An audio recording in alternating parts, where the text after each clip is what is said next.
სალამი მეგობრებო. ვინც ამახს თვალს ადევნებთ, ალბათ შეამჩნევთ, რომ აგერ უკვე თვეზე მეტია ახალი ეპიზოდი ნადირობაზე არ დადებული. მაგრამ ამას ჩემი აზრით საპატიო მიზეზი აქვს. თქვენ ჩემ უკან ხედავთ ვოლიერს, სადაც მოთავსებული არიან კაკაბი და გნოლი. დღევანდელ ეპიზოდში კი მე მინდა გესაუბროთ ამ ინიციატივის შესახებ, როგორ დაიწყო, როგორ მიმდინარეობს და რა არის სამომავლო გეგმები, რა გაკეთდა აქამდე, რა იგეგმება მომავალში და ასე შემდეგ. დაახლოებით 2 თვის წინ ბატონი თემურ ყემალაძის ინიციატივით გაიმართა შეხვედრა მონადირეებს შორის, სადაც ვისაუბრეთ ენდემური ჯიშის ფრინველების გამრავლებასა და გაშვებაზე ბუნებაში. შეხვედრის მონაწილეებს ერთ-ერთ ლოკაციად შევთავაზე ძეგვის მიმდებარი ტერიტორია, რომელიც იდეალურია კაკბისთვის. ტერიტორიის ადგილზე დათვალიერების შემდეგ კი გადავწყვიტეთ ამ ადგილას ვოლიერის მშენებლობა. ვოლიერი ფართობით არის დაახლოებით 60 კვადრატი და გათვლილია დაახლოებით 300 ფრინველს. ვოლიერის მშენებლობა დავიწყეთ ვოლიერის პერიმეტრზე მიწის თხრილის გაკეთებით, რომლის სიღრმე და სიგანე დაახლოებით 40 სანტიმეტრი. პერიმეტრზე ასევე გაკეთდა დაახლოებით 50 სანტიმეტრამდე სიღრმის ორმოები, სადაც მოვათავსეთ აკაციის ბოძები და ისინი ერთმანეთისგან დაშორებულები არიან 1.5 მეტრით. აკაციის ბოძები დამატებითი სიმყარისთვის შევკარით გრძელი ბამბუკის ჯოხებით. ვოლიერის შესაძლებლად გამოვიყენეთ მყარი ლითონის ბადე, ასევე ეს მყარი ლითონის ბადე ჩავაყოლეთ ჩვენს მიერ გაჭრილ მიწის თხრილში. ვოლიერის შიგნით კი გავაკეთეთ 4 ორმო დაახლოებით 60 სანტიმეტრის სიღრმის, სადაც მოვათავსოთ 4 ცალი ხის ბოძი და ბამბუკის ჯოხების დახმარებით დავაწყეთ სახურავის კონსტრუქცია. სახურავზე განსხვავებით ვოლიერის კედლებისგან გამოვიყენეთ შედარებით რბილი და დრეკადი რკინის ბადე. ამის მიზეზი გახლავთ ის, რომ ფრინველები ვოლიერის შიგნით ხშირად ხტებიან და ეჯახებიან ვოლიერის სახურავს და მყარი ბადე დიდი ალბათობით მათ თავებს დაუზიანებთ.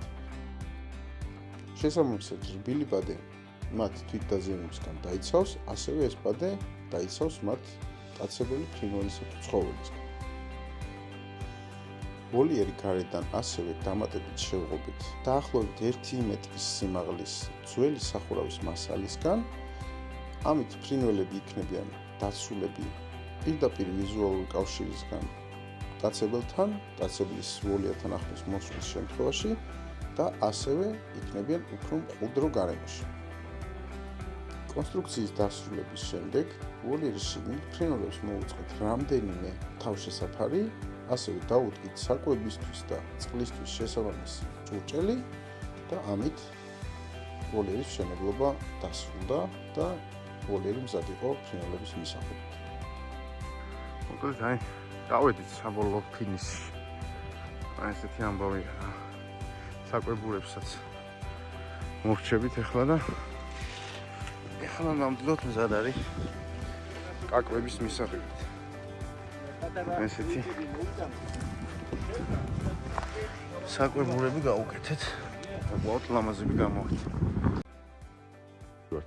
დილა კაკბების წამოსაყვანად 200 კაკაბი და 100 გნოლი უნდა წამოვიყვანოთ. დავაბინავებ ჩვენ ვოლიერში და რაჩენს უკვე იქიდან შემოგთავაზებთ.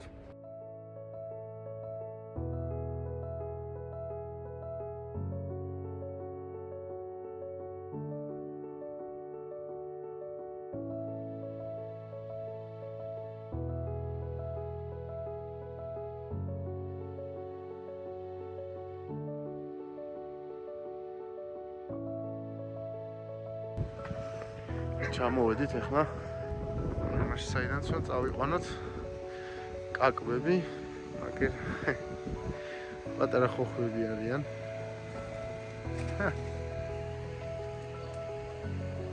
გამწონდა ეს ბადე ცოტა იფარებ. დანამეც მაქვს.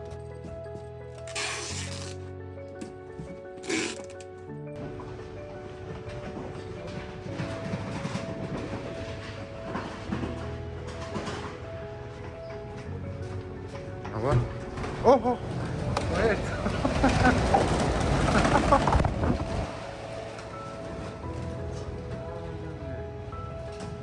ნაი, რამდენი კაკაბი არის? ელოდებიან გასვლას. კაკაბი მოვათავსეთ აქ. აი, ერთი კაკაბი იღურება. ეხლა განავლები უნდა ჩავსვათ 100 კნოს წავიყვანთ და დავიცვლებთ.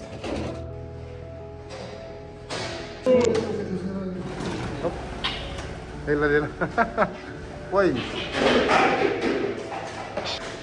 თავისუფლებაზე უნდა გაგიშვი. მოდი.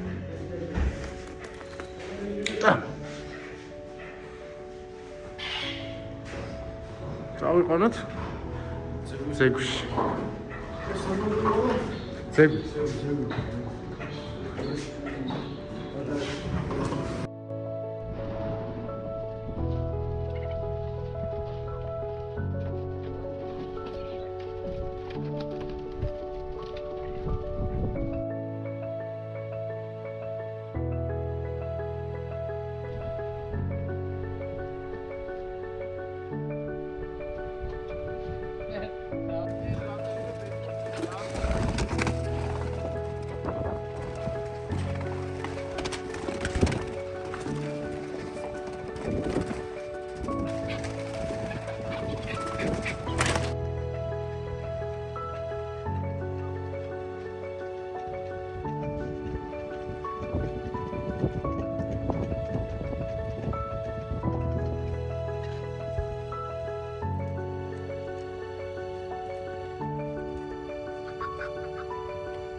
გადმოხედე კაკებს კარგად არიან ყველა.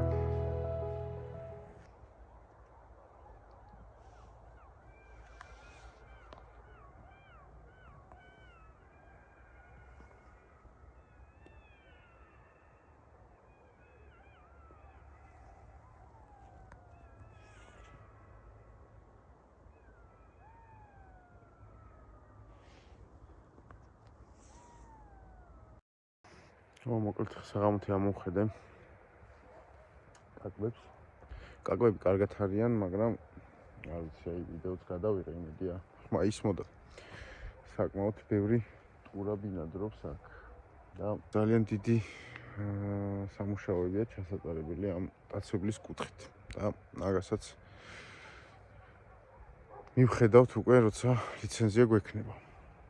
ესეთ ხვალიდან უკვე უნდა ავიღოთ ლიცენზია და დავიწყებთ ნადირობას და გამოხშიროთ და ნუ ის ლიმიტი რაც გამოგვიყვეს სავარაუდოდ საკმარისი არ იქნება, მაგრამ იმედი მაქვს, რომ მაგ თემაზე გავაგრძელებთ მუშაობას და ეს ლიმიტები დღევანდელ რეალობასთან შესაბამისობაში იქნება, იმიტომ რომ ეხლა რა ხმაც ისმოდა, აი აქედან რაც ისმოდა არ ვიცი, მინიმუმ 20 ტურა, აი დაახლოებით აქედან 500-600 მეტრში არის, სულ მინიმუმ. იმედია, დღევანდელი ღამე მშვიდობიანი იქნებათ, როგორც წინა ღამეები და ხვალე დილას ისევ ამოვაკითხა. მოგეთ ეს არის რა, ეს ყოველდღიური რუტინა არის, მაგრამ სასიამოვნო თავარია, რომ ის საქმე, რაც დავიწყეთ ერთობლივი ძალებით, ბოლომდე მივიყვანოთ და აქ კაკაბი მომრავლდეს ისე, როგორც უნდა იყოს წესით და რიგით. მიუხედავად იმისა, რომ საკმაოდ შრომატევადია მსგავსი ტიპით გაშვება, იმედი მაქვს და ასეც უნდა იყოს, რომ შედეგიანიც იქნება და უფრო მეტ ფრინველს მიეცემა ამ ადაპტაციის შემდეგ გადარჩენის საშუალება და უფრო მეტი შანსი ექნებათ, რომ გამრავლდნენ და თავი გაართვენ იმ გამოწვევებს, რაც ველურ ბუნებაში გასვლის შემდეგ ემუქრებათ. საბოლოო ჯამში შედეგი წესით ძალიან კარგი უნდა დადგეს.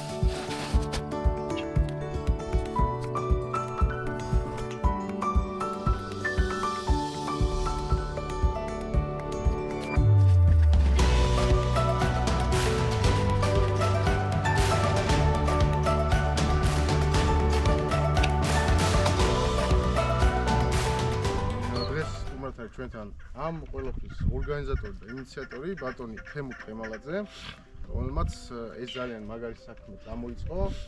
ერთ-ერთ ლოკაციაში, სადაც ეხლა ვიმყოფებით, აქ კეთდება და ამის გარდა კიდევ რამდენიმე ადგილია, სადაც ზუსტად მსგავსი ტიპის ვოლიერი მოეწყო. ბატონ თემურ, თუ შეიძლება აი ამ ყველაფრის იდეაზე მოგვიყევით, ამ საიდან დაიწყო, რატო ამ მნიშვნელოვანი და ამ ბოლო წლებში თქვენ ხედავთ ალბათ რომ მონადირეები რა უკმაყოფილოები არიან, წყერზედაც კი ვერ ნადირობენ გამართულად, მით უმეტეს სხვა ფრინველზე რაც არის კაკაბინოლი, როჯო, ხოხოვი თუ ასე შემდეგ რა. ეს ჩემთვისაც არის ძალიან შემაწუხებელი ფაქტორი და ამ საქმეს ნამდვილად შველა ჭირდებოდა რა. და ერთი რამდენიმე წლის უკან საუბარი ჰქონდა ბატონ ბიზნესთან და თქვა რომ მევთხარი რომ ესეთი მდგომარეობა არის მეთქი და მე მევთხარი ალბათ მიმართავ მეთქი უცხოებს სახელმწიფო დურს რომ ამას ყურადღება მიეცეს.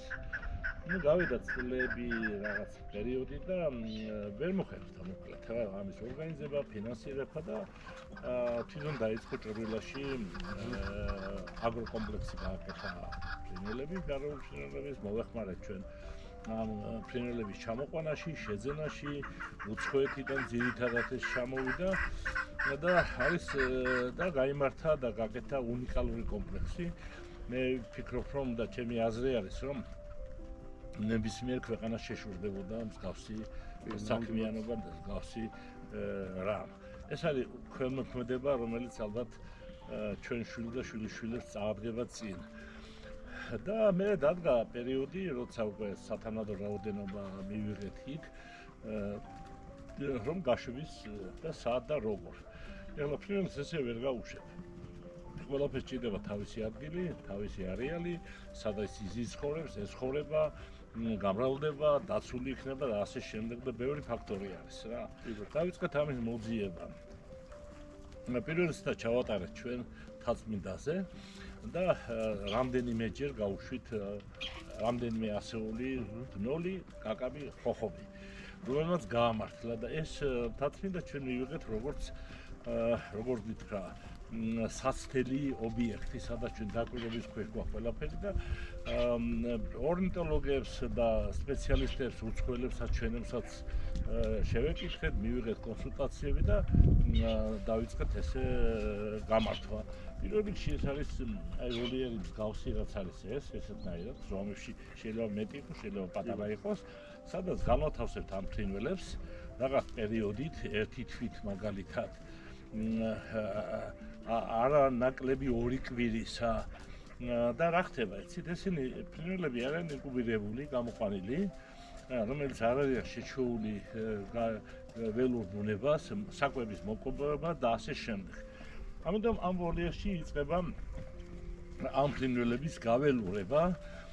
ნელა-ნელა ჩვენ ვაცლით იმ საკვებს, როდესაც იზრდებოდნენ, ვაძლევთ სხვას, ხორბალს, ვთქვათ, სიმიც ან ქერს ან რაღაცას. და უდგავთ საკვებურებს შიგნი და შიგნიდან უწყობთ ისეთნაირად, რომ თვითონ დაცულები იყვნენ, თავში საფარი ქონდეს, წყნარად იყვნენ, მშვიდად იყვნენ, დაცული იყვნენ მტაცებლისგან და ასე შემდეგ, განსაკუთრებით მაგათ ეშინია სტრესის და შემდგომ იწყება მაგათი გაველურება, გაშვება. როცა ჩვენ ამას გავუშვებთ, ახლომახლოს ამ ორიერთან ვიწყებთ საკვებურების დათმას, სარწყულების და საკვებურების და ნელა-ნელა გაგვაქვს ესენი მოშორებით აქიდან. შიგნით ტოვებთ რამდენიმე ერთეულს 10-12 თქვა 15 თუ რაღაცას და რომელიც საერთო ფუნქცია მანოკის დაძახების რა, გამოგზავს მოკლედ იზიდავს იმათ. თან მაგენმა ხუიცუნე რომ აღჭამდნენ სვავდნენ ერთად იყვნენ. ეს არის საკმარისი რომ ისინი აღარ მიდიან სხვაგან. იმიტომ რომ ჩვენ რამდენიმეჯერ გავუშვით თაცმინდაზე და სხვაგანაც და ამ სტრესისგან ის ხო ვერ ხვდება სად არის, რა სამყაროშია და წავა გაურკვეველი მიმართულებით ჩავა მოსახლეობაში, ვერ ხვდება რატო რისთვის. ამიტომ აქიდან აი ეს არის მისი დაზღვევა. ის უკვე იწყებს ბუდობას ადგილზე და მით უმეტეს თუ ცოტა მაინც არის გარეული ფრინველი მსგავსი, რასაც ჩვენ უშვებთ იქ, ისინი იმათაც იზიდავს და იწყება აი შერწყვა. ესე მოხდა თაცმინდაზედაც, რა გავგითით ერთ კვირაში მოაკითხეს ხოხმემა, ადრე გაშვებულმა და კაკაბდანს. იგივე იქნება აქაც. ამიტომ ეს არის კიდე ვიტყვი რომ საოცარი საქმე რა, ოდნა პატრიოტი თუ ხარ, ოდნა თუ გიყვარს ბუნება, შენი ქვეყანა და არა მარტო ნადირობა და რაღაცა, თუმცა სანადირო თითქმის აღარაფერი არ დაგვრჩა, ეს არის ხსნა. ეს ადგილები შემდგომში იქცევა როგორც სავარგულები. ახეთქი გვინდა წავიდეთ, რომ ადამიანებაც ისარგებლოს, მოუაროს, მოაშენოს, ინადიროს კიდევაც ოღონდ ზომიერად რა. ამიტომ ძალიან ბევრი ფაქტორი არის. ჩვენ ახლა ბავშვები გვესდება, ახალგაზრდობა მოდის, უკეთესი რა უნდა ასწავლო.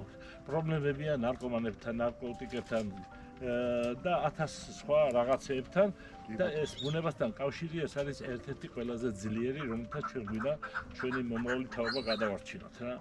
ეს ადგილი ჩემთვის არის იდეალური ძეგლი, კასპი და აი ეს მივდარე ფერდობები. აქ არის კიდევაც კაკაბი, გნოლი არ ამგონია რომ იყოს რაღაც ეჭვმეპარება და კაკაბი მცირეოდენი არის და თავის დროზე იყო ძალიან ბევრი და ძალიან კარგა და ისევ ადამიანის და აცებელის რომ არავინ ხელს არ კიდევს და რეგულირება არ ხდება ამ მისობით მოხდა რომ თითქმის განადგურებულია. ძალიან კარგი თემა შეეხეთ აცებელზე რა. ეს მშვენიერი ადგილია ნამდვილად კაკბის და კურდღლისთვისაც, მაგრამ სამწუხაროდ როგორც მე პირად საუბრებში ვიცი, აქ ძალიან ბევრი იყო როგორც კაკაბი, ასევე კურდღლის, მაგრამ დღეს არის ძალიან ბევრი აცებელი. იმიტომ რომ არასწორად ხდება მართვა ბუნების. ყველაფერს აქვს თავისი კანონი. ჩვენ ახლა პრაქტიკულად თუ მტაცებელზე არ ვინადირებთ, პრაქტიკულად ჩვენ მაგათ უმზადებთ საგებს და მოუტანებთ ხეში მოვართით, არა? ამიტომ ეს ეტაპობრივად ჩვენ უნდა დავიწყოთ ერთი სანამ გავუშვებთ, რამდენიმე ნადირობა ჩავატაროთ მტაცებელზე, ეს წურა იქნება, მელა იქნება თუ მსგავსი ცხოველი, აუცილებლად რომ დრო და დრო შემდგომშიდაც ჩავატაროთ ეს, რომ გამოვხშიროთ და მე ნახავთ რა სიხშირით გამრავლდება ფრინველი იქნება თუ კურდღელი იქნება და რამხელა სიამოვნება იქნება და რამხელა. მე მიხარია რომ უღად ძალიან კარგად დაიწყეთ ეს საქმიანობა თქვენ, ბევრი ხალხი გამოგეხმაურათ. მე მადლობას ვუხდი ადგილობრივ მოსახლეობას რომ ეს მიიღეს და გაითავისეს და მართლაც მაგათი არის, აქ არავინ არ ედავება ამას. შემდგომში იქნება 60. ეს ფერდობები კიდე აღნიშნავ, არის იდეალური კაკბის და გნოლისთვის და შეიძლება ხოხობაც ივარდოს. იდეალური გეოვნებით ფართობი დიდია, აქედან ხსნამდე მივდივართ, სულ მიყვება თეთრი ფერდობები, აი ჭაჭუნა და ეს არის აი როგორ გითხრა რა, მოკლედ აი კონკურენტები არიან. და ეს არის ახლა თბილისთან ახლოს. ორნაბიჩია თუ ამას ჩვენ სწორად წავნართავთ შემდგომში ტაცებელზე ნადირობაც ხო ნადირობა ხო არის ტაცებელზე ნადირობა რა თავისთავად აქ ბევრი ნამედებს ჩვენ გამოვხშირავთ ტაცებელს ამ დროს ამდენი მდევრები ყავთ ხალხს არა უხმად ხوارეყოლებად სახლში რა ესე იგი ესეც საქმიანობა არის ნადირობის ერთი სახეა და ვიღებთ შედეგს საუკეთესო ეს ფრინველები ამოვიშუთხავენ თუ არა ესეთი ის არის რომ ჩვენ თუ გავუშვით ეს ფრინველები 2% რჩება. გამოვიდგენია. გამოხშირის გარეშე, ხო? გამოხშირის გარეშე და ბიოტექნიკური სამუშაოების გარეშე რა. მაგრამ თუ ჩვენ ამას გავაკეთებთ ისე რომ წესია შეგვიძლია 50-60% მივიღოთ და ეს არის ძალიან დიდი რამე. ძალიან დიდი რამე და შემდგომში ყოველ წელს 3 წელიწადი გექნება თქვენ ფრინველები. ეს არის წარმოუდგენელი რამე რა. ანუ ესე იგი ყოველ გაზაფხულზე და შემოდგომაზე შემოდგომა 3 წელიწადი. ეს არის არნახული აქცია, ესე ჩავთვალოთ არნახული ქვემოქმედება და ნახავთ რომ მეორე წელს უკვე და მესამე წელს რაოდენობა ჯერ 3 მაგდება, 5 მაგდება, 10 მაგდება. და 3 წლის შემდეგ ჩვენ შეგვიძლია ამას მონიტორინგსაც ჩაუტაროთ ყველანი ესე არ ხდება. რომ გამოვედი და 3 წელი გავიდა და აბა დავხოცოთ და რაღაცები არა. წესი რიგი დადგება, ნახავთ რა მდგომარეობაშია, როგორ უნდა ვინადიროთ, რამდენი უნდა ამოვიღოთ და იქაც როგორც ახლა მეგობრულად კოლექტიურად შრომობ და ვაკეთებ, იქაც ესე მოვიქცევით. რომ კულტურა ჩამოყალიბდეს ნადირობის. თუ არ გიყვარს ფრინველი ბუნება, შენ მონადირეთაც არ ვარ გიხარ. ჩვენ უნდა ვიყოთ პირველი დამცველები და მე კიდე ვამბობ რომ ძალიან დიდი მადლობა ყველას, ვინც ამ საქმიანობაში ხელს უწყობს. მიუწვევა ხელი, ხარდამჭერია ჩვენი ხომაგია და ესმის ეს კეთილი საქმის კეთება. კი ბატონო, ძალიან დიდი მადლობა და აქვე მოსახლეობას და ზოგადად მაყურებლებს მინდა უთხრა რომ რა თქმა უნდა ალბათ ყველა ხვდება რომ აქ ამით გაშვების მერე 2-3 წელი არანაირი ნადირობა არც ისედაც არ არის კანონმდებლობით დაშვებული, მაგრამ მოკლედ ჩვენ მონადირეები ადგილობრივი მოსახლეობას მაქსიმალურად ვეცდებით რომ გავაკონტროლოთ. ასევე რაც შეეხება მტაცებელზე ნადირობას, როგორც იცით, დღევანდელი კანონმდებლობით ესე ოფიციალურად პირდაპირ გასვლა არ შეგიძლია, ამიტომ ჩვენ დავწერეთ განცხადება, ავიღეთ ლიცენზია მტაცებლის გამოხშირვაზე და მაგაზე ერთი ჩემი პირადი მოსაზრებაა, რომ ზოგადად მცხეთის მუნიციპალიტეტში როგორც მივედი, სულ იყო 20 ტურა და 5 მგელი. ძალიან მცხეთის მუნიციპალიტეტში, რაც კონკრეტულად აი ამ ადგილისთვისაც ცოტაა და ამისთვის მინდა ხალხს უთხრა რომ მიმართვიანობის გაზრდის ხარჯზე შესაძლებელია ამ კვოტების ზრდაც. თითქმის ნოემბრის შუა რიცხვებია და განცხადება არ იყო შესული საერთოდ მე მგონი მცხეთის მუნიციპალიტეტში. ეს კვოტები დგას და ამიტომ არ აზრდის ეს გარემოსდაცვა თუ ბუნების სააგენტო. კიდე გეუბნებით, აღნიშნულობა ხდება. ამის ახლა მე ამის ნახე ყაზახეთში რა ხდება და ნახეს თუ არა ტურის რაოდენობა მოიმატა და ყველგან მოიმატა ევროპაში და იქით და იმ წუთში მიიღეს გადაწყვეტილება სახელმწიფომ ყოველგვარი წახალისებაც კი არის ფინანსური რა. მე მგონი ჩვენ უნდა მივიდეთ იქამდე ეს კვოტები არ მაღჭირდებოდეს. იმიტომ რომ გადაჭარბებულია ყველგან და მით უმეტეს ახლა შეიქმნა ველური ბუნების სააგენტო. ეს არის იდეალური ორგანიზაცია, რომ მსგავსი რეგულირებები ხდებოდეს მისი გადაწყვეტილებებით, მისი მონიტორინგით, მასთან ერთად გვერდში დგომით და ჩვენ ერთ საქმეს ვაკეთებთ. ერთ საქმეს და ის არის შუამავალი მთავრობასთან და მონადირეებს შორის და მე მგონი ამას ცოტა ხანში მივახცევთ რა.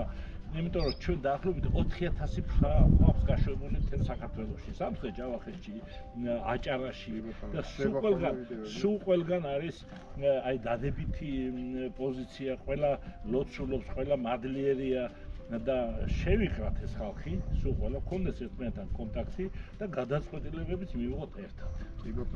ეთანხმებით, მოკლედ ეს არის საბოლოო ჯამში ამ ყველაფრის იდეა არის სრული ენთუზიაზმი რა. აბა როგორ. არაფერი სარგებელი არც ერთ ჩვენგანს. ხო, ანუ ისეთ პირადად აქ ჩართულ ადამიანებს არ გვაქვს იმის გარდა, რაც ზოგადი სარგებელი იქნება ყველასთვის და რა სარგებელია, საჩუქარია. და ჩვენი მხრიდან უკეთებ საჩუქარს კიდე ქვეყანას და კუთხეს. მეტი რა უნდა მოხდეს არა? ძალიან კარგი საოცრება, საოცრება. ამაზე კარგი რა უნდა. ამას რამდენიმე წლის უკან მე ვერ წარმოვიდგენდი რომ მსგავსი რამე გაკეთებოდა. ძალიან მაგარი ამბავია ძალიან. და მოგეთ კიდევ ერთხელ ძალიან დიდი მადლობა ყველა ამ საქმეს ჩართულ ადამიანს, ყველა ბუნების დამცველს, ბუნების მოყვარულს. ფონდ ქართულს უღრმესი მადლობა. ფონდ ქართულს და დიდი საქმეა ძალიან. ნამდვილად, აი ეს არის ისეთი საქმე, რომელიც სიკეთის და სიკარგის მეც არაფერს არ მოუტანს ამ ქვეყანას და. ახლა გოგა, ჩავატაროთ რამდენიმე დღე კაცელების გამოხშირვა და მერე გავუშვათ ესე. კი ბატონო.